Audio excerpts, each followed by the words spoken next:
Hello everyone, this is Bitnologic coming back again with a new video, and this one, like I always say this, but I have to keep repeating it because if it's gonna keep ringing true every time, that's what I have to say, so forgive me for that. But yeah, it's different this time, and as the title says, it's pretty self-explanatory, but I want to tell you this story because I was there when it happened. And so this one is kind of like, in a sense, more like a news story, but at the same time, I want to do it my way. So this is done kind of impromptu and on the spot. So, because you know me, when I try to use something like a script or even some kind of structure to it, it just makes it worse. So here we go. I'm gonna tell you this story, and I'll think you'll find it many things. I'm not gonna lay any claims to what you're gonna interpret this as, but I want to share this story with you. Like, I've had a weird day, to say the least. It's been a roller coaster of like at least 3 or 4 different mindsets or emotions, if you will. And don't get caught up in the chronological order of them, because I couldn't tell you the exact order if I tried, even because it was such a weird day. I, for example, came from the shop, and I wasn't sure if I actually got the chocolate that I bought in that shop with me. I had to check my bag and see, okay, it's there. But that's not the point of this story. I just gave you that little piece so you can understand how a human being is so much more fragile from just going through a very rapid change of emotions throughout an entire day. And maybe not an entire day even, but like for the most of the day you have like 3 or 4 different things happen. And specifically, one of them stood out because it caught me by surprise, and I think pretty much everyone who was present at the scene. It surprised them all. So here's what happened. I went to this shop. Like I said, I don't know if it was the first or the second or the third or fourth or whatever. I don't know how many places I've been to in total today, but like I said, at least 3 or 4 of them. And this was one of the stops I made along the way. I went to the shop, and as I'm coming into the shop, I noticed that one of the cashiers was arguing, for lack of a better term, maybe not arguing, but explaining to a man, you could say an elderly man from the looks of it, like maybe 50, 60, something like that, at least. And explaining to him that he can't leave the shop with the food without paying for it. And I heard what the guy replied, and at the time the situation was still what you could call normal, in a way. Nothing had happened yet. But as I move along, because obviously I saw there was something with this guy, and it's one of those cases where when you look at the person you can't tell what's going on. Is he mentally challenged? Is he actually completely bonkers crazy? Is he just an old man who's really confused? Is he poor? There can be a bunch of reasons, really. But what finally happened can at least verify one thing.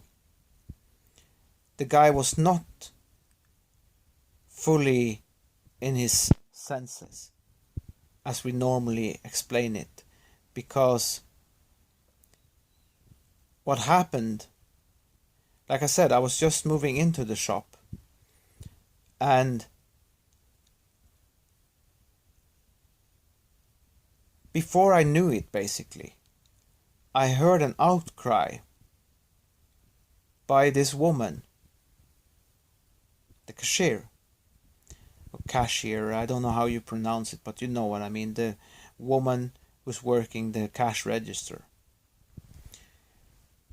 She made an outburst, verbal outburst. And I didn't know what had happened at first, because I didn't see it myself. And I'm sitting here telling you, I wish I had my phone with me, because I wouldn't care in a situation like that. Of course, there are laws and all of that.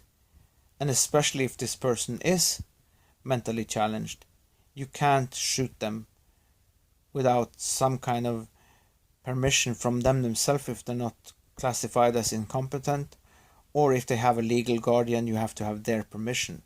So I know that situation would have gotten me in trouble, but I would probably have done it anyway, because it would be like a live report on the scene. But yes, as the title clearly says, this man ended up attacking this woman, hitting her quite hard in the chest. She made the initial outcry, of course, when he hit her in the chest. And then, I don't know if it was from the pain or the shock or whatever, but she also started crying. And the guy clearly didn't respond in a normal way. He didn't seem to be able to process what he had done. And I was shocked, because I've met many people with those types of challenges. Varying degrees, anyone from someone who has Down syndrome to people who were born normal but just are completely fucked up individuals or on drugs. So I've seen like all aspects of the spectrum, you know, all kinds of people who can act that way, but for different reasons. I've actually been run down on a bike, not me being on a bike, but being run down by someone on a bike because they weren't in their right mind. And so, what this question brought to my attention was the fact that there's a law here in our country that says if you're a danger to yourself or others, you are supposed to be placed under guardianship. And maybe this is the first time this guy has ever done it, because the woman, maybe she made a mistake in how she explained it, because obviously that's one thing that's missing in a regular cashier's training. You know, if someone is mentally unstable or mentally challenged or something to that effect that causes them to act different than normal, that wouldn't be in their training, because they're basically trained how to work the cash register, how to, you know, if they need to stock their supplies in the shop, that sort of thing. Maybe some light, because it depends. They might even be trained in how to work the back, you know, the stockpile in the back, so to speak. That stuff that's not out in the shop, but what they're bringing to and from at the loading bay, if you will. So they might even include something like that. But when it comes to a person who's clearly not reacting in the normal traditional way, then it becomes something different. And so that's one link in the chain that's broken in this case. But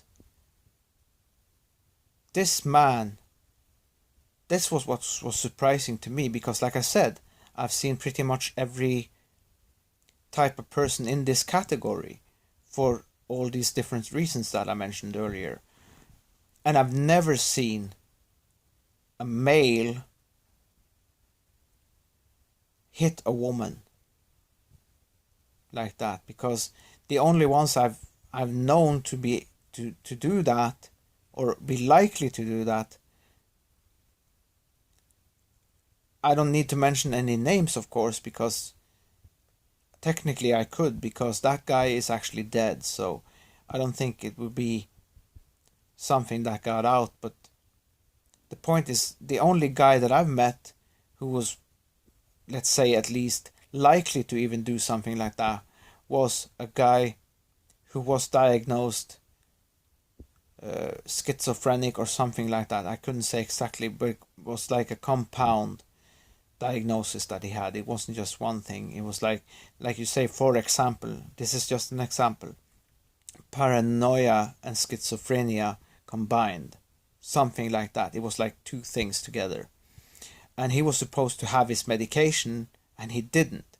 There was no follow-up, and I'm making a very clear point here. He didn't take his medication, and he was drinking, and he was mentally unstable. He was basically released from an institution, and they treated him like everyone else. But the thing that they didn't do is they didn't make sure that he was taking the medication, the antipsychotic medication, basically. And so he broke pretty much everything that was available to him, not only in his own room, but in all the common areas of the place he was living, the so-called barracks. It's not like a proper barracks like in the army. It's not a big one. It's a really small one with 3 tiny rooms. So I can understand even a normal person going crazy in a situation like that, because I always say in my place, which is bigger than that by quite a bit, that I have to go outside to change my mind, because in the grand scheme of things, my place is still small, but those places in that barrack is actually smaller. I would say if they're 10 square meters, that's max. And I'm living probably at 30. So that's 1/3 of what I have even. So it's basically a bedroom. And I remember one guy, he had a fridge, and he had to have the TV on top of his fridge because there was no else room for the TV. Of course, he had a decent sized TV. It was like a 40-inch TV or something. But still, when the room is so small, you can't even have a normal sized TV, because a 40-inch TV is quite normal these days. Mine is actually 47-inch. So, but the point I'm making is that even a normal person would go crazy under those circumstances. But the worst of it was, he was not followed up. Was he taking the medication? How was he actually doing? And from what I could gather from when he did break all that stuff, it wasn't even just his own stuff. That's one thing, because he'd also smashed everything else in the common areas, like the kitchen and the bathroom. So it was like tens of thousands in our currency, that had to be replaced. But the point I'm trying to make, why did this happen? Because if a person is clearly, potentially, even I'm saying, even only potentially dangerous, how come that they don't even have someone with them? Call it a helper or assistant or whatever you call it. I don't know the right term for it in English, but someone who's there to make sure that everything is on the up and up and things like this don't happen. Because what I'm saying is basically this, and it might be a controversial standpoint, but I'm bringing you this point because of what happened, and because of the fact this girl, this woman, whatever you call it, because I don't know her age, she has one of those faces. It's hard to tell her age by her face, but she's fairly young, and she just started working there, and so when everything had calmed down, if you will, I said to the other one, I hope this doesn't make her want to not work here anymore or work in that sort of job anymore, because this is the first time I've ever heard of something like this happen, except, because I want to make this clear, except for those people who have been clinically diagnosed and crazy one way or another. I'm not saying there's not been people who's been using that defense legally to escape prison or something. But something like this happening in this country, even though we are 5 million strong, which is a small number by comparing to American standards, but for something like this to happen in a small community like ours is because it's basically 15 to 18,000 people. And most of these people, I know some of them even. There's this one guy, I can meet him anytime. I can talk to him, whatever, no problem ever. And he's a really complex person, and he's a really cool guy. He knows how to yodel and something like that, but there's also other sides to him that I know as well. But what I'm saying is, I've never met anyone who behaved in this way. And there's another person who also goes there to that shop. He has this thing, he keeps walking along the road. And I don't know why, even with that person that I know was born normal but developed a eating disorder, everyone could see that she was going wrong in a way, like the mind, what was happening inside her mind, because she was looking in the mirror, seeing something that wasn't there. So my question with all these cases, no matter the cause of it, whether it be clinical or otherwise, in other words, is it something they were born with? What I'm asking is this: where is the people supposed to be on top of this, to know if someone, especially if they have some kind of situation from the get-go, from birth, or they actually were born normal but something happened to make them this way? Because what I'm saying is this: the law clearly states, if you are a danger to yourself or others, the minimum result of that being the case is those people are supposed to have a minder, if you will, a helper, an assistant, whatever you call it, someone to supervise their conduct, how they conduct their behavior, you know, someone to make sure that something like this doesn't happen. Of course, my situation was different because that guy, whatever happened to him, he was born normal, but in a way, they are connected to my family. And I probably will have a lot of jokes coming, but I'm not saying my actual family in itself, but a branch of that family that married into our family.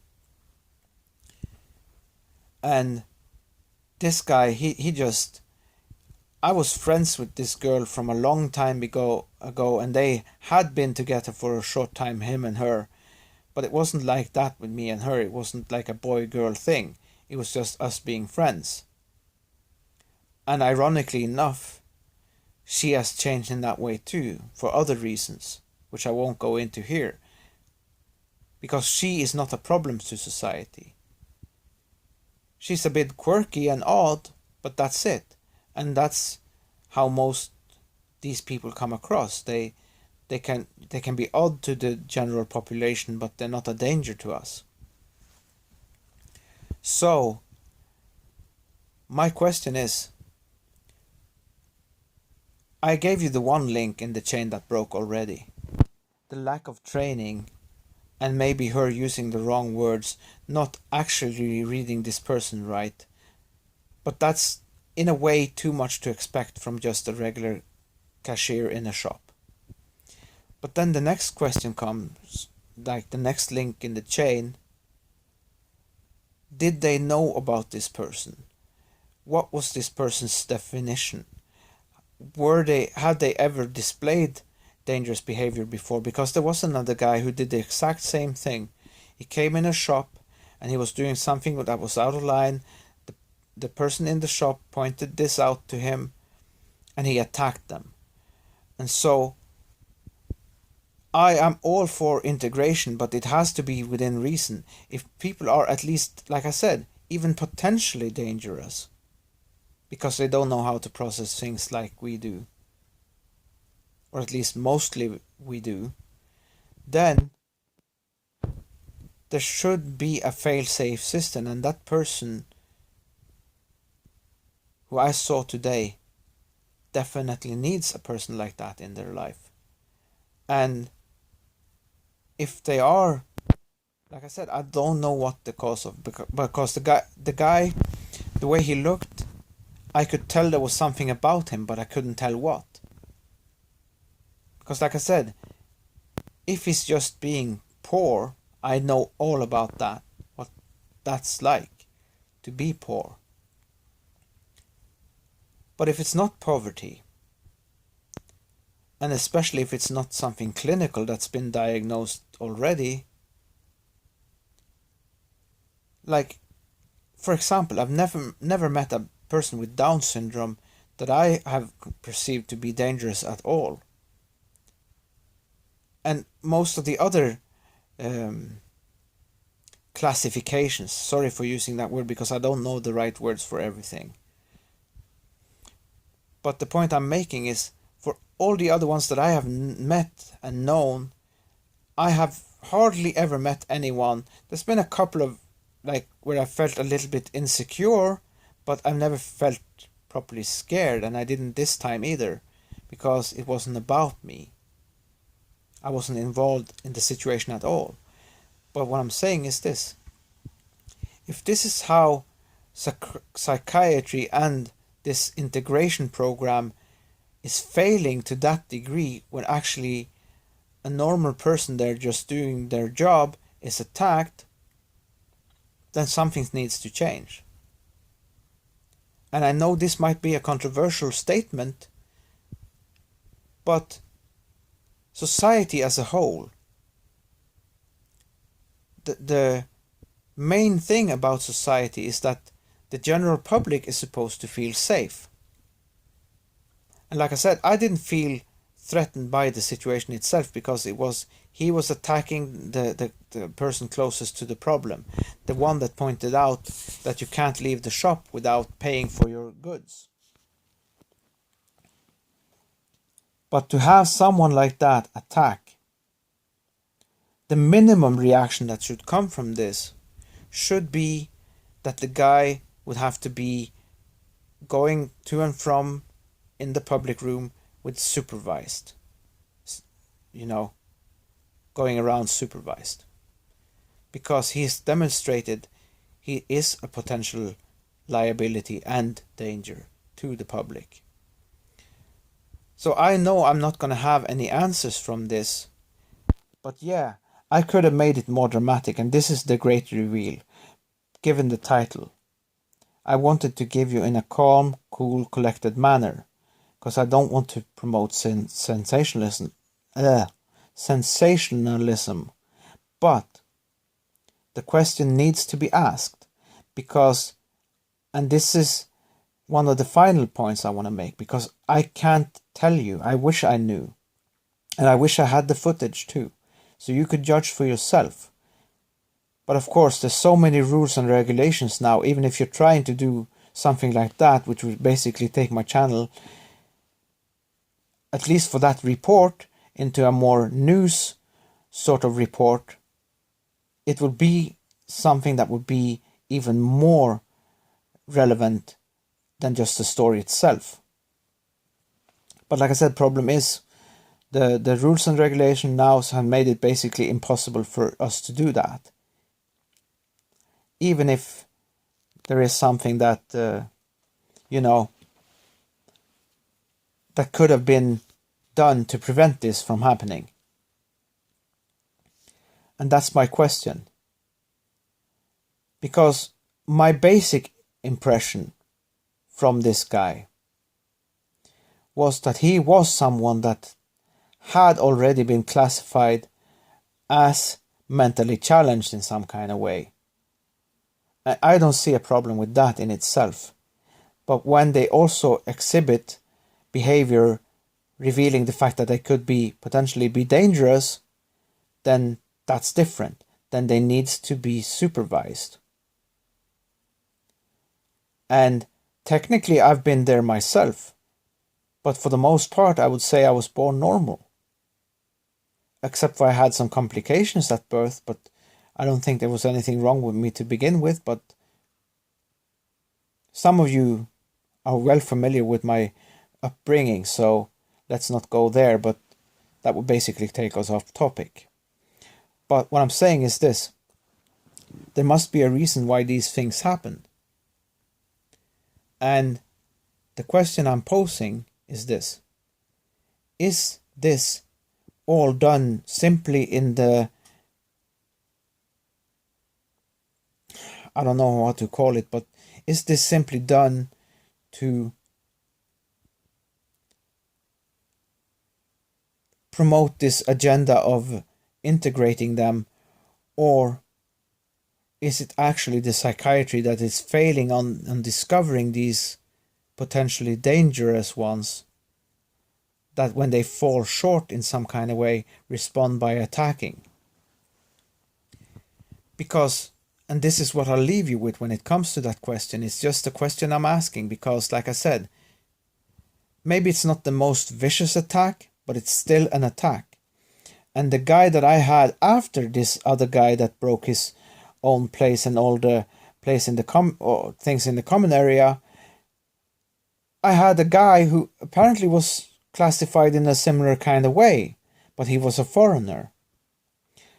And strangely enough, when it was the Norwegian guy, no one came to check on him in an almost daily fashion and make sure he was taking his medication and all of that. But when it came to this foreigner, they did. So it tells me that something is different here, and why is that? That's the basic question I'm raising in this video. Why was there a difference between the two because of race?